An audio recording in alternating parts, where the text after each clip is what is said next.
बाज़ बच्चे तबीयत के लिहाज से बहुत शर्मीले और बहुत हसास होते हैं और लेकिन कुछ कुछ सिचुएशन में कुछ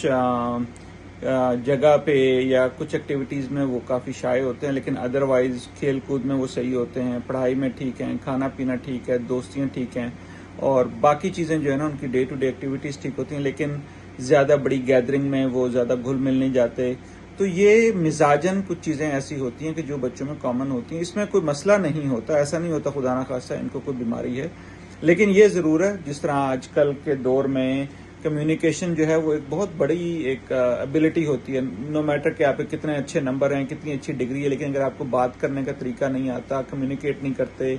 तो मुश्किलात होती हैं। तो इसलिए बेशक वो शर्मीले भी हैं और उनको वो एंग्जाइटी डिसऑर्डर नहीं भी है, लेकिन फिर भी आई थिंक वालिदैन की ये जिम्मेदारी होती है कि आहिस्ता आहिस्ता बच्चों को थोड़ा सपोर्ट करें और उनको जो है ना इनकरेज करें कि वो अपनी इस हिचकिचाहट को दूर करें।